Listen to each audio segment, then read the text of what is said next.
home. But it doesn't mean they disappeared. Justin Streckel, who was a college senior in 2011, left college and Cleveland to join the movement in New York. And Justin, you're joining us now. Thank you for being here. Thank you for having me. 4 years removed from the Occupy movement. What have you noticed as people like you who were involved in the movement have kind of splintered off and tried to keep it going?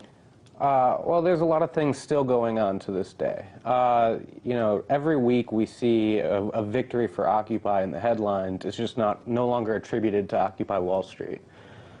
Ranging from, you know, people who I slept next to in the park now working on the Fight for 15 movement and the traction that they're getting there, with Governor Cuomo just endorsing having a statewide $15 minimum wage in New York, to people who, again, I slept next to in the park, and they, you know, did strike debt and rolling jubilee and really brought college debt to the forefront. And now we're seeing every Democratic presidential candidate now talking about how to get free college in public universities and community colleges. So, I mean, it's all things that we were discussing then that weren't being discussed pre-Occupy, when the whole conversation is, what are we going to cut from our government? What services are we no longer going to provide because we have a shrinking, you know, government spending system? So, no, we're seeing victories all the time. Now, you dropped out of college to go to New York. You believed in this movement. When you got there, though, what frustrated you about what was going on in the parks? I mean, people are people, right? When we talk about it, there were rumors that the New York City Police Department changed the bus route from Rikers Island with people recently released to drop them off at our park. There were rumors that the police were, you know, instead of arresting people for public indecency, intoxication, drug use, et cetera, they were dropping them off in the park. And, you know, also just New York City has a sizable population of people with mental health issues, with chronic homelessness, you know, who are unemployed. And we were providing services through the ethos of Occupy Wall Street, feeding people, providing people shelter and comfort items and things like that. And we were trying to do all of these things while dealing with state repression from the New York City Police Department. Now, you had mentioned all of these things that had come from Occupy ideas, basically, that we weren't talking about before. But when you were in New York, were you frustrated that they didn't have a clear message, they didn't have a clear goal that they were trying to get to? I think that was the biggest criticism of the movement.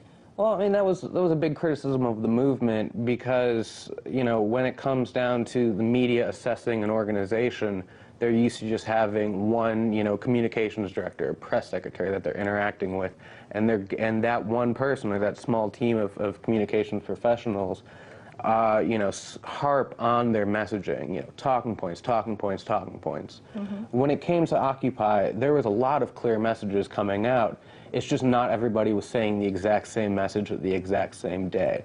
So when we were talking about, you know, during the occupation and CNN and MSNBC and you guys were down there and doing interviews with people, you were hearing you were hearing what the message of the movement was, be it against Wall Street deregulation and the greed there, be it against the private prison industry, you know, be it for the need to expand Social Security or raise the minimum wage or provide, you know, a new jobs program at the federal level.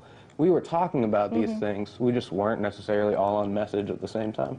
So occupiers, they're still out there. They're now rallying behind Bernie Sanders. We see candidates on both sides of the aisle that are bringing up ideas that Occupy had brought forth, the income gap.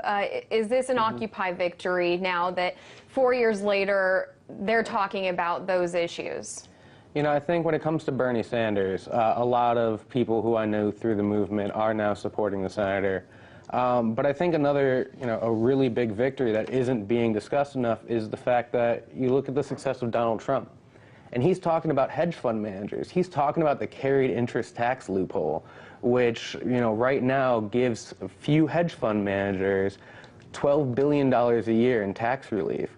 When you know, a small group of hedge fund managers make more than every American public kindergarten teacher combined, and they're paying a lower tax rate overall. And, you know, people love it when Donald Trump talks about the hedge fund managers and the rich and, You know, I Okay. think that's a victory. Let me ask you this real quick. Part of Occupy's point was the 1% is paying politicians or in the politicians' pocket. Donald Trump clearly against that. He clearly talks about that. Do you see occupiers getting behind Donald Trump then? You know, I like the fact that Donald Trump is talking about the issue. I highly doubt we're going to see, you know, an Occupy offshoot or affinity group come up and support Donald Trump. But I think it echoes the fact that the political paradigms that we think about left and right are not really true. You know, yeah, I'm going to have to wrap you up there. We really appreciate it, though. Justin Streakle, Occupy Wall Street activist. Thank you for coming on. Thank you for your time. Appreciate it. Thank you.